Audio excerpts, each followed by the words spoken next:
Hari Om. Namaste. At the outset, I would like to congratulate Chinmaya Yuva Kendra, Chinmaya Mission, and under the divine blessings of Pujya Gurudev, that they have started Gift Initiative.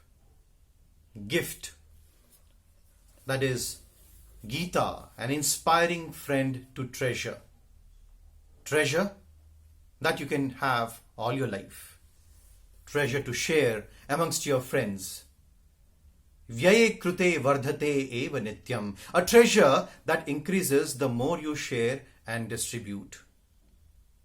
As Param Kripalu Bhagavan shared in the 18th chapter, Ya idam paramam guhyam mad bhakteshva vidhashyati bhaktim maim parang krutva mame vaishyatya sanshayah. Those who teach this most confidential knowledge, paramam guhyam. Even further in the 63rd shlok, Lord says, Guhyat guhyam, the secrets of the secret knowledge. Those who teach this most confidential knowledge, paramam guhyam knowledge, amongst my devotees, perform the greatest act of love, and they'll come to me without doubt.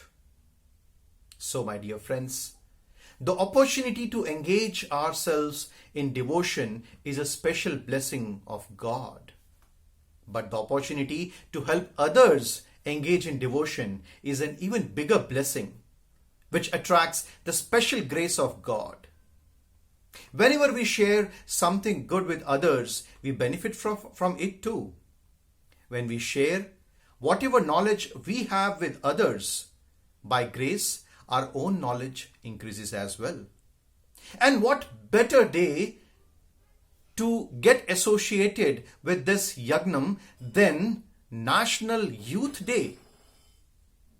Bhagwad Geeta, or lessons in man-making, in humankind working and functioning, imparted by Ishwar to a young man, standing all confused in the middle of a very important examination of his life.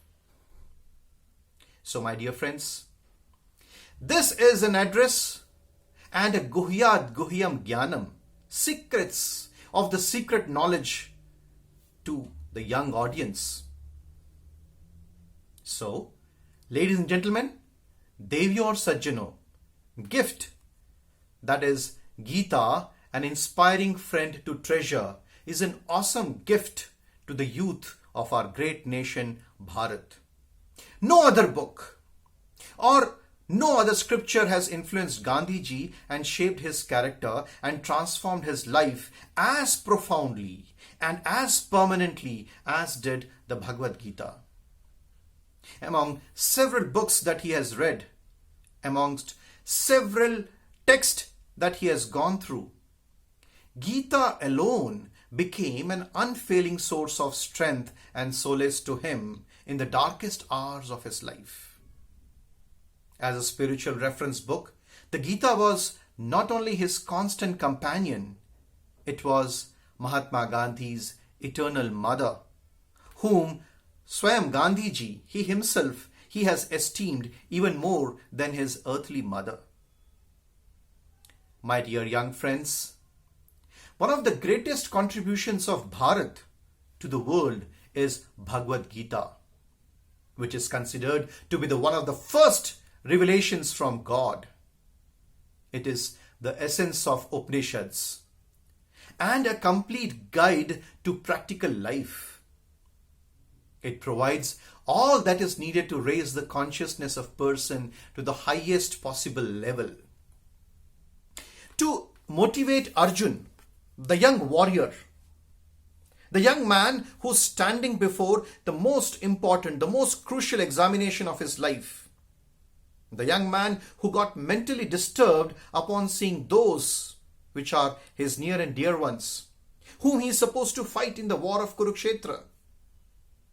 And Lord Krishna told him to perform his duty, his dharma.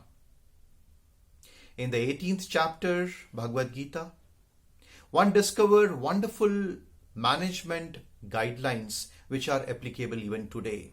It's all summarized in those 18 chapters.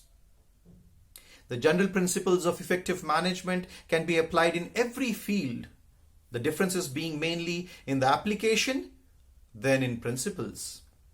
Again, effective management is not limited in its application only to business or industrial enterprises, but to all organizations.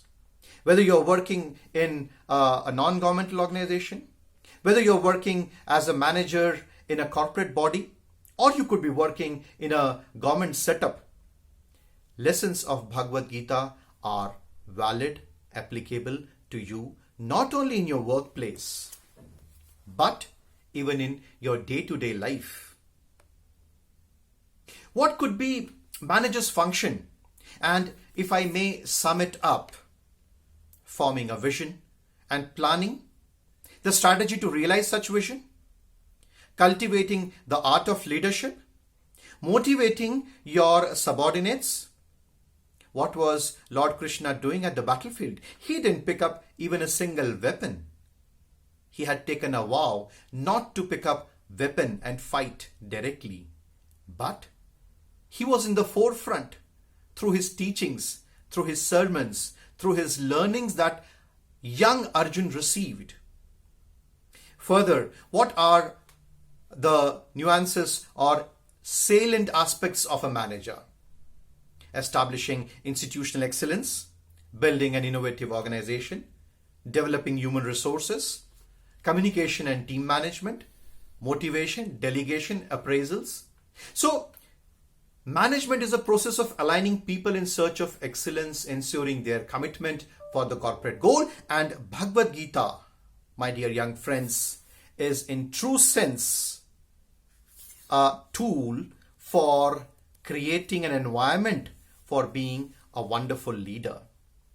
So the critical question in every manager's mind is how to be effective in his or her job. And Bhagwad Gita suggests one should always try to manage oneself. The manager must reach a level of excellence and effectiveness which sets him apart from those whom he is managing. When we talk about work commitment, and the popular verse that comes to my mind is in the second chapter, 47th shlok. Karmanyevadhikaraste ma phaleshu kadachana ma karma phalhetur bhurma te sangestva karmani. Bhagwad Gita advises detachment from the fruits or results of actions performed in the course of one's duty, being dedicated towards the work. What it means is working for the sake of work, generating excellence for its own sake. Whether it is stress management principles, whether it is Bhagwad Gita which discusses in great detail the theory of cause and effect, making the doer responsible for the consequences of his deeds. The divine Bhagwad Gita which advises detachment from the greed of selfish gains by discharging one's accepted duty. It does not absolve anybody of consequences arising from the discharge of his responsibilities. My dear young friends, last but not the least, I'll again go back to the 18th chapter, 63rd shlok. And this is one of the most beautiful shlok. My dear young friends, this talks about how much love and compassion Swayam Ishtadev Bhagwan has towards his followers. I think this is pretty much exemplifying the kind of love, the kind of affection each and every teacher must have towards his or her pupils, towards his or her students. Each and every parents must have towards their own kids, towards their own children. And the shloka is Iti te jnana akyatam guhyad guhyatayam mara vimrushe tadasheshena yathechhasi tatha kuru. Lord said, Iti, my dear young friend, my dear Arjuna, iti, up till now, iti, up till. I have shared guhyad guhya gyan. It is not a secret knowledge. It is secrets of the secret knowledge. Guhyad guhyam gyanam. I have shared to you. It is not a common knowledge that I have shared. It is not something that you would find just simply Googling. It is not something that you would find by simply finding out in encyclopedias. This is a knowledge that I have shared only to you because you are the chosen ones. Only to you because you are worthy of it. And despite me sharing to you such a knowledge which is secrets of the secret, Param Kripalu Bhagwan says, Yathechhasi tatha kuru. Hey Arjun, do as you wish. Yatha ichha tatha kuru. You do as you like. I trust your wisdom. I trust your sense of judgment. So my dear young friends, this is a divine opportunity that you have. Thanks to Chinmaya Mission, thanks to Chinmaya Yuva Kendra for bestowing upon to all the young friends this gift, this precious spiritual gift on this day of National Youth Day. And may we all see the dream of Swami Vivekananda when he said, "Arise, awake, and stop not till your dreams are achieved, come true." Thank you. Hari Om. Namaste.